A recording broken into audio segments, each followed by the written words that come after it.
महाभारत के युद्ध में श्री कृष्ण स्वयं अर्जुन के सारथी बने थे।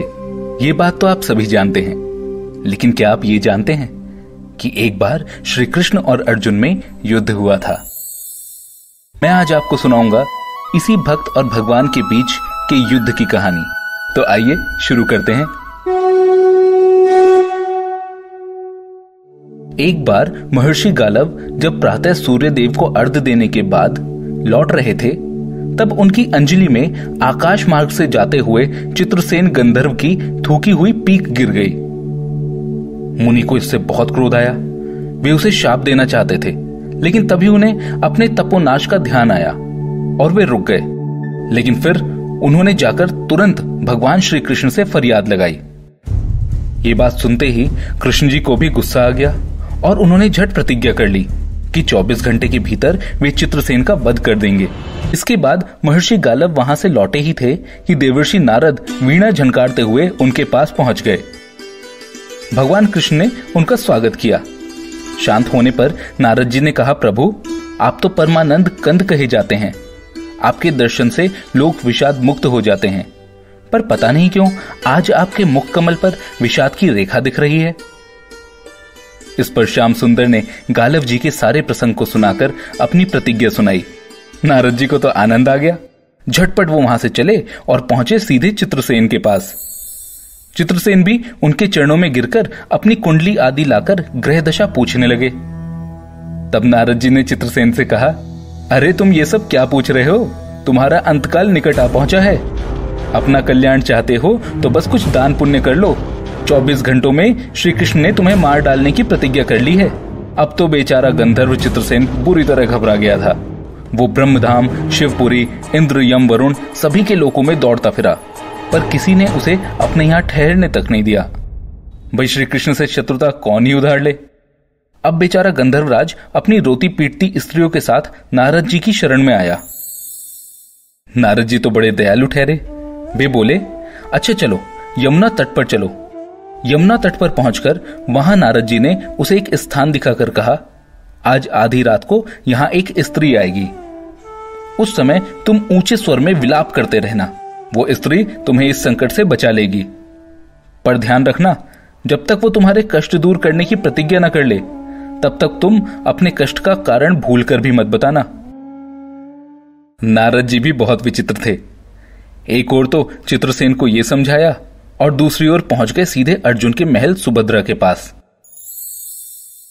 और जाकर उन्होंने सुभद्रा से कहा, सुभद्रे, आज का पर्व बड़ा ही महत्वपूर्ण है। आज आधी रात को यमुना स्नान करने तथा दीन की रक्षा करने से अक्षय पुण्य की प्राप्ति होती है।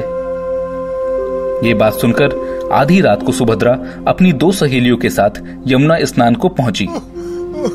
वहां उसे रोने की आवाज सुनाई पड़ी। नारद जी ने दीनोद्धार का महात्म्य बतला ही रखा था, तो सुभद्रा ने सोचा, चलो क्यों ना अक्षय पुण्य ही कमा लूं। वे तुरंत उधर गईं, तो उन्हें वहां चित्रसेन रोता मिला। उन्होंने लाख पूछा, पर चित्रसेन वो तो बिना प्रतिज्ञा के कुछ बतलाने को तैयार ही नहीं था। अंत में सुभद्रा के प्रतिज्ञाबद्ध होने पर उसने स्थिति स्पष्ट की। अब ये सुनकर सुभद्रा बड़े धर्म संकट और असमंजस में पड़ गई। एक ओर श्री कृष्ण की प्रतिज्ञा, वो भी ब्राह्मण के ही लिए, और दूसरी ओर उसकी अपनी प्रतिज्ञा। अंत में शरणागत त्राण का निश्चय करके वे उसे अपने साथ घर ले आईं। घर पहुंचकर उन्होंने सारी परिस्थिति अर्जुन के सामने रखी। अर्जुन ने सुभद्रा को सांत्वना दी और कहा, तुम्हारी प्रतिज्ञा पूरी होगी, तुम निश्चिंत हो जाओ। इधर नारद जी ने जब यहां सब कुछ ठीक कर लिया, तब वे श्री कृष्ण के पास द्वारका पहुंचे और उन्होंने श्री कृष्ण से कहा, महाराज, अर्जुन ने चित्रसेन को अक्षय दे रखा है, इसलिए आप सोच विचार कर ही युद्ध के लिए चलें। क्या ही हो सकता था। युद्ध की तैयारी हुई। श्री कृष्ण की ओर से सभी यादव और अर्जुन की ओर से पांडव रण क्षेत्र में पूरी सेना के साथ उपस्थित हुए। वहां युद्ध छिड़ गया। बड़ी घमासान लड़ाई हुई, पर कोई जीत नहीं सका। अंत में श्री कृष्ण ने सुदर्शन चक्र छोड़ा और अर्जुन ने भी एक शक्ति छोड़ दी। प्रलय के लक्षण देखकर अर्जुन ने भगवान शंकर को स्मरण किया। महादेव ने तुरंत वहां पहुंचकर दोनों शस्त्रों को मनाया।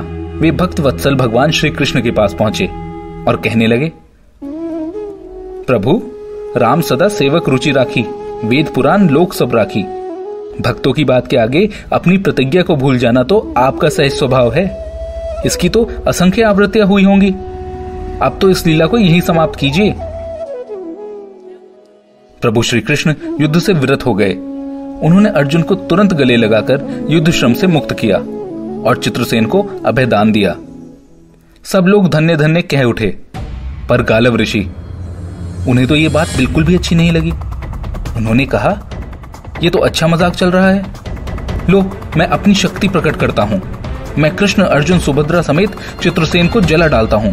पर बेचारे साधु ने जो ही जल हाथ में लिया, सुभद्रा बोल उठी, मैं यदि कृष्ण की भक्त हूं और अर्जुन के प्रति मेरा पतिव्रत पूर्ण हो तो ये जल ऋषि के हाथ से पृथ्वी पर ना गिरे।